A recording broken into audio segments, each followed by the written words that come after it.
اعوذ باللہ من الشیطان الرجیم، بسم اللہ الرحمن الرحیم۔ اہل عقل کے تمام سامعین کو میری طرف سے خوش آمدید اور السلام علیکم۔ آج ہم ایک بہت امپورٹنٹ ٹاپک پر بات کریں گے اور وہ عنوان ہے محمد اور قرآن کا فلسفہ ہماری روزمرہ زندگی اور روزمرہ انداز میں۔ قرآن کا اصل پیغام یہ ہے کہ انسان دوسروں یا کسی غیر کی ہرگز اندھی تقلید نہ کرے۔ قرآن کئی مقامات پر اندھی تقلید کی سخت مذمت کرتا ہے۔ قرآن شخصیت پرستی کا ہرگز قائل نہیں ہے، نہ ہی کسی شخصیت یا ہیروئک پرسنالٹی کو سپورٹ کرتا ہے۔ قرآن واضح طور پر شخصیات جیسا دکھنے کا نہیں، مثال کے طور پر حلیہ لباس پہننے کا درس نہیں دیتا، نہ ہی کسی ظاہری یا بیرونی اتھارٹی کو اپنا خدا بنانے پر زور دیتا ہے، بلکہ قرآن کا سارے کے سارا زور انسان کے اندر چھپی ہوئی عقل و شعور اور سمجھ بوجھ کو بیدار کرنے کے ہیں۔ یہ کتاب نہ کسی مخصوص شخصیت کی شان بڑھانے یا ان کا قصیدہ گانے کے لیے نہیں، اور نہ ہی پرانی دکیانوسی من گڑت کہانیاں سنانے کے لیے ہے، بلکہ یہ ہمیں ہمارے باطن کا رستہ دکھاتی ہے۔ یہ ایک ایسا رستہ ہے جو ہمیں ہماری ذات یا ہمیں خود سے ملواتا ہے۔ یہ ایک آئینہ ہے جس میں انسان اپنے ذہن، اپنی سوچ کی اصلاح، اپنی روح، اپنی جد و جہد، اپنی نفسیاتی مسائل اور سکون کے حصول کی صلاحیت دیکھ سکتا ہے۔ مختصر یہ کہ قرآن کا بنیادی ٹاپک نفس ہے، جو کہ نفسیات سے نکلا ہے، اور یہ انسان کے اندرونی توازن کا بہترین فارمولہ ہے اور دماغ و دل کے نظام کو سمجھنے کی ایک بہترین گائیڈ بھی۔ ہمارے اندر یعنی ہماری سوچوں میں اور باہر کئی قسم کے خود ساختہ بت ہیں، خود تراشے ہوئے بت ہیں۔ مثال کے طور پر جہالت کا بت، انا کا بت، خوف کا بت، حسد اور جلن کا بت، غصے کا بت، لالچ کا بت، ہوس کا بت، اور اس کے ساتھ ساتھ بہت سے من گھڑت شخصیات کے بت جو ہم نے من گھڑت کہانیاں سن کر خود اپنی سوچوں میں بنا رکھے ہیں۔ قرآن بت پرستی یا شخصیت پرستی کو اس لیے رد کرتا ہے کہ یہ انسان کی غور و فکر اور عقل کے استعمال کے رستے میں رکاوٹ بن جاتی ہے۔ قرآن کا اصل پیغام ہمیں بار بار مجبور کرتا ہے کہ سوچو، غور کرو، سوال کرو، اور بغیر کسی کے سہارے کی بے ساکھیوں کے خود سے چلنا، خود سے سمجھنے کی کوشش کرو، کیونکہ غور و فکر اور عقل کے استعمال کی صلاحیت اللہ کا صرف انسان کو ایک عظیم تحفہ ہے، جسے قرآن الکوثر کہتا ہے۔ عقل کا یہ استعمال انسان اور حیوان میں بنیادی فرق، اور جو اسے استعمال نہیں کرتا اسے قرآن حیوانوں سے بھی بدتر کہتا ہے۔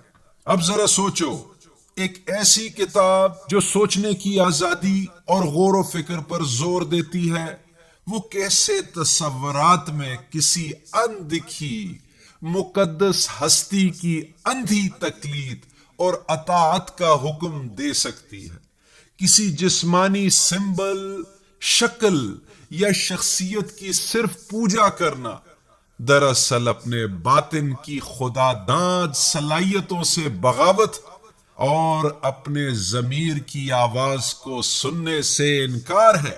اور یاد رہے کہ ہمارے اندر ہمارا ضمیر ہی ہمارا اللہ ہے، مطلب ضمیر کی آواز سے انکار اپنے اندر، اپنے باطن میں، اپنی سوچوں میں اپنے رب کی آواز، اپنے اللہ کی آواز سننے سے انکار ہے۔ اور اندھی تقلید سوچ کا وہ کینسر ہے اور جہالت کا وہ تاریک اندھیرا ہے جو اس شعور کے نور یا روشنی کا دشمن ہے جو کہ قرآن ہم میں جگانا اور جلانا چاہتا ہے۔ قرآن کے مطابق اصل عقیدت اندھی تقلید میں نہیں، نہ زبردستی مسلط کیے گئے اندھے عقائد کے دفاع میں ہے، بلکہ شعور کی روشنی میں ہے، یعنی جاگی ہوئی سوچ، بیدار عقل اور زندہ ضمیر کے ساتھ جینا۔ اصل میں بت پرستی صرف پتھروں کے سامنے جھکنے کا نام نہیں یا وہاں تک محدود نہیں، بلکہ یہ بت پرستی اس وقت بھی جاری رہتی ہے جب انسان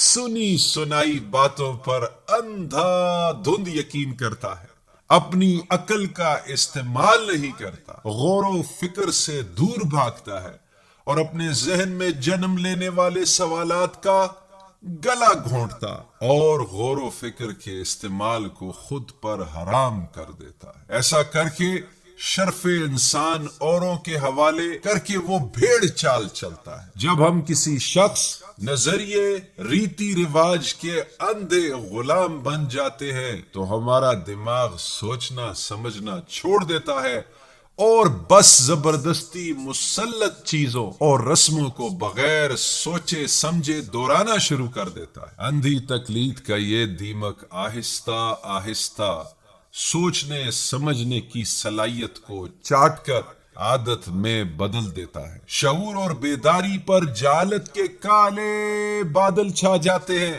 اور انسان آہستہ آہستہ خود سے کٹنے لگتا ہے۔ لہٰذا بت صرف پتھر کے نہیں ہوتے، بلکہ یہ ایک خیال، ایک نظریہ یا شخصیت کے بھی ہو سکتے ہیں۔ ذہن کی اس غلامی کا نتیجہ دلوں پر وہ مہر اور باطنی آنکھ پر وہ سیاہ پردہ ہے جس کی وجہ سے انسان حقیقت کو دیکھ نہیں پاتا اور شعور کی انحد گہرائیوں کو چھو نہیں سکتا۔ عقل کی سب سے بڑی بیماری یہی ہے کہ لمحہ موجود میں ہونے کے باوجود ذہنی بیماریوں کی طرح من گھڑت تاریخی واقعات پر جھومتے رہنا، ان کی خاطر لڑتے رہنا اور سب سے بڑی بدبختی حقیقت کو نظر انداز کرنا اور جہالت کے اس تماشے کو حقیقت کے اوپر ترجیح دینا ہے۔ ذرا غور کیجئے، جو عقل کا استعمال نہیں کرتے ان کی زبان، لباس اور حولیے میں اللہ کے ہونے کا دکھلاوا تو دکھائی دیتا ہے، مگر احساس میں شیطان کی پوجا ہر وقت چل رہی ہوتی ہے اور حالت غفلت میں بے لگام خواہشات کے خود ساختہ، خود سے تراشے ذہنی بے جان اور مردہ بت ہوتے ہیں۔ قرآن کہتا ہے جب انسان اپنے اندر کے بت توڑ دیتا ہے تو تبھی بغیر کسی ایجنٹ یا مذہبی اینک کے حقیقت کا واضح طور پر مشاہدہ کر سکتا ہے، جس کی وجہ سے انسان محبت بغیر واپسی کی لالچ، خدمت بغیر بزنس یا دینداری یعنی دینے والی زندگی گزار کر سکون اور حقیقت حاصل کر سکتا ہے۔ قرآن وقت، ذات، نسل، مقام اور قومیت سے آگے کی کتاب ہے۔ یہ ہم سے انسانی شعور اور آگاہی کے بارے میں بات کرتا ہے۔ اس کی آیتیں قوموں کی تاریخ نہیں بلکہ انسان کے اندر اس کے میپ یا نقشے کی بات کرتی ہیں۔ نیکی اور اچھائی کی راہیں، خواہشوں کے دریا، شک کے طوفان اور دل کے وہ باغ جہاں سکون بستا ہے۔ قرآن سمجھنا دراصل اپنے ہی باطن کا وہ میپ بنانا ہے کہ جس پر چل کر حقیقی اندرونی فلاح حاصل کی جا سکتی ہے۔ قرآن اس لیے پوری کی پوری انسانیت کے لیے، اس کی زبان عربی ہے مگر اس کا پیغام افاقی ہے۔ یہ انسان کے باطن میں چلنے والے ڈرامے، اس کی نفسیاتی کشمکش، روشنی و اندھیرے یعنی شعور اور جہالت کے بیچ کی جنگ کی بات کرتا ہے۔ یہ محض تجزیہ نہیں کرتا بلکہ ایک حقیقی شفا دیتا ہے۔ یہ ہمیں بتاتا ہے کہ اپنے نفس کے طوفانوں پر کیسے قابو پا کر اپنے اندرونی سکون کو حاصل کرنا ہے۔ اب بات آتی ہے محمد الرسول اللہ کی۔ قرآنی فلسفہ میں محمد کسی تاریخی شخص کا نام نہیں بلکہ ایک باطنی عقل یا کامن سینس یا تصدیق کرنے والے کی ہے، ہمارے ہی باطن سے آنے والی وہ رہنمائی جس سے ہم غافل ہیں۔ قرآن میں نور شعور کے استعارے کے لیے استعمال ہوا ہے۔ نور یعنی روشنی اور روشنی کا الٹ اندھیرے کے ہیں۔ اندھیرا جہالت کی علامت ہے اور جہالت کی ضد شعور ہے۔ اس لیے محمد نور ہے یعنی محمد علم ہے، محمد شعور ہے اور محمد ہی آگاہی کا نام ہے۔ باطنی قرآن کی وحی ہمارے اندر کے محمد کے علاوہ کسی اور پر ہو ہی نہیں سکتی۔ محمد کا مطلب وہ شعور جو ہمارے اندر سے بولتا ہے، ضمیر کی وہ آواز جو صحیح اور غلط میں تمیز کرنا سکھاتی ہے اور ہماری اخلاق اور کردار کو بلند کرتی ہے۔ محمد انسان کے اندر وہ مرکز ہے جو کسی تاریخ تک محدود نہیں بلکہ ہر زمانے میں بیداری، اخلاق اور امن کی سمت دکھاتا ہے۔ محمد ہمیں حلال اور حرام کی تمیز سکھاتے ہیں۔ جب ہم یہ تمیز سیکھ جاتے ہیں، یعنی اپنے آپ پر مردار یعنی ماضی اور مستقبل کی گندی اور پلید سوچے حرام کر دیتے ہیں، تو ہمارے ہی اندر ہمارا دین مکمل ہو جاتا ہے اور اسی طرح محمد مدینہ کی حکومت قائم کر لیتے ہیں۔ اسی مدینہ یعنی سکون اور سلامتی کی ذہنی حالت میں انسان حلال اور حرام کی تمیز کر سکتا ہے۔ محمد سے شیطانی سوچ اور وسوسے دور رہتے ہیں، کیونکہ محمد رحمانی اور شیطانی سوچ میں واضح تفریق کا پیمانہ ہے۔ محمد سارے کے سارے نبیوں کی اور ان کی کتابوں کی تصدیق کرتے ہیں۔ قرآن اللہ کی اطاعت اور رسول کی اطاعت کا حکم دیتا ہے، بلکہ ایک مقام پر لکھا ہے کہ رسول کی اطاعت ہی اللہ کی اطاعت ہے۔ رسول کی اطاعت کے معنی کسی شخصیت کی اطاعت نہیں، نہ کہ کسی تاریخی کتابوں میں درج واقعات کو فالو کرنا ہے، بلکہ رسول کے معنی آواز کے ہیں اور رسول اللہ کے معنی اللہ کی آواز کے ہے۔ اللہ کی وہ آواز جو کسی ساتویں آسمان، مسجد یا سعودی عرب والے اللہ کی نہیں، بلکہ ہمارے ہی اندر ہمارے اپنے ضمیر کی آواز ہے۔ قرآن کا محمد اللہ یعنی ہمارے ضمیر سے جدا نہیں، کوئی جسمانی شخصیت کا نام نہیں، بلکہ محمد تو اللہ کی یا ضمیر کی وہ آواز ہے جو ہمیشہ ہمیشہ زندہ رہتی ہے اور کبھی مر نہیں سکتی۔ محمد لفظ بنیادی طور پر حمد سے نکلا ہے، اور ہم یہ سمجھتے ہیں کہ حمد صرف اللہ کے لیے، مگر قرآن بولتا ہے کہ حمد محمد کے لیے ہے۔ قرآن کے محمد کوئی شخص یا کوئی شخصیت نہیں، شخص یا شخصیت سمجھ کے یہ اللہ کے ساتھ شرک ہے، بلکہ قرآن کے محمد ہمارے اللہ یا ضمیر کی آواز کو ہم ہمیشہ لے سکتے ہیں، جو کہ ہمارے اللہ سے جدا نہیں۔ قرآن کا محمد ہمیں سختی سے ہر قسم کی ظاہری اور باطنی بت پرستی سے روکتا ہے، اس بات پر زور دیتا ہے اور سکھاتا ہے ہم اپنی عقل اور ضمیر کے مطابق عمل کریں۔ محمد کا پیغام کسی مخصوص گزرے ہوئے وقت یا کوئی تاریخی واقعہ نہیں، بلکہ یہ آج بھی جاری ایک ہمارے باطن میں اندرونی پکار ہے۔ اب یہاں پہ میرا آپ لوگوں سے ایک سوال ہے، کیا ہم محمد کی آواز کو آج سنتے ہیں؟ کیا ہم محمد کو سننے کو تیار ہیں؟ جو محمد کی پکار کو سنتے ہیں تو ان کی زندگی بدل جاتی ہے۔ محمد کو ماضی کی کوئی تاریخی شخصیت سمجھنا گویا اس باطنی قلب میں موجود شعور کی چمکتی روشنی کو جہالت کی تاریک قبر میں گویا دفن کر دینا ہے۔ محمد دراصل انسان کے اندر وہ بیدار شعور ہے، وہ روشنی جو ہر خیال، ہر جذبے، ہر ارادے کو وحدت کی طرف بلاتی ہے۔ جب انسان اس اندرونی آواز پر دھیان دیتا ہے تو تبھی اس کے اندر ایک مدینہ بنتا ہے۔ آئیے صرف سمجھنے کی غرض سے ایک مثال پر غور و فکر کرتے ہیں۔ ہم میں سے اکثر لوگ موبائل فون کا استعمال کرتے ہیں۔ موبائل فون کے اندر موبائل ہی میں ڈیٹا سٹوریج ہوتی ہے۔ موبائل فون میں ایپس بھی ہوتی ہیں، ہر ایپ کا اپنا ایک یونیک فنکشن ہوتا ہے۔ مثال کے طور پر یوٹیوب، واٹس ایپ، فیس بک، ٹک ٹاک وغیرہ، جو بھی ایپ ہم کو چاہیے ہوتی ہے ہمیں وہی ایپ ملتی ہے، صرف اسی کا ڈیٹا ملتا ہے۔ یہ سارا کام اس کا آپریٹنگ سسٹم کرتا ہے۔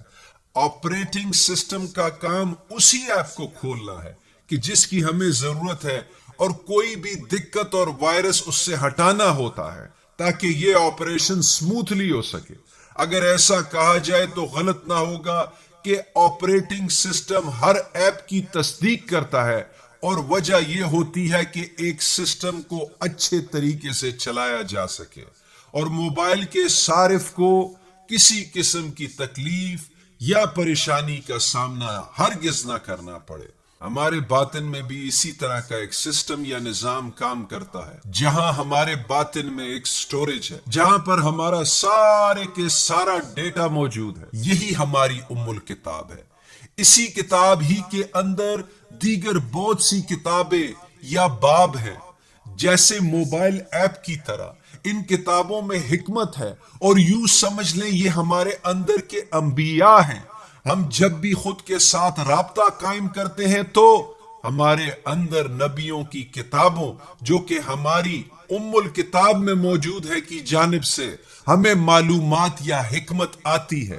یہ معلومات وحی کی صورت میں محمد الرسول اللہ یعنی ہماری کامن سینس یا عقل کے پاس آتی ہے. محمد کا کام آپریٹنگ سسٹم کی طرح درست معلومات کو ہم تک پہنچانا ہے.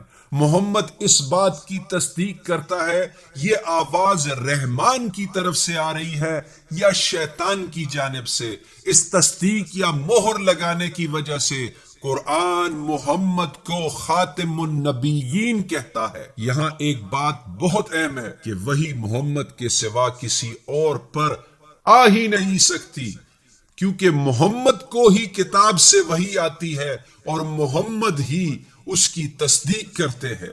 اس بات کو لازمی سمجھیں، یہ مدینہ کوئی عرب کے صحراؤں میں جغرافیائی مقام نہیں بلکہ انسان کے اندرونی باطن میں روحانی مقام ہے. اور وہ مقام جب سوچ اور قلب پرامن پرسکون اور سلامتی چھا جاتی ہے یعنی دین اسلام قائم ہو جاتا ہے، سوچ، احساسات، جذبات، خواہشات اور ارادے سب ایک میزان یا توازن یا ایک خوبصورت بیلنس میں آ جاتے ہیں، اور یہی توازن اسلام کہلاتا ہے. یہ رسموں، ریتی رواجوں، پوجا پاٹ یا ظاہری ضابطوں کا مذہب نہیں بلکہ اپنے ہی اندر اپنے باطن کی تہذیب یا ڈسپلن ہے.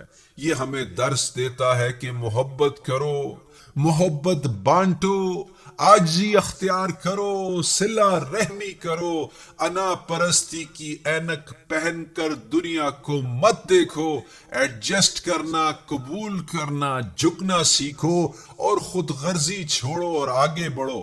جب دل کا مدینہ آباد ہوتا ہے اور سلامتی قائم ہو جاتی ہے تو نفرت خود بخود ختم ہو جاتی ہے، کیونکہ نفرت تب پیدا ہوتی ہے جب ہم اپنی وحدت کو بھول جاتے ہیں.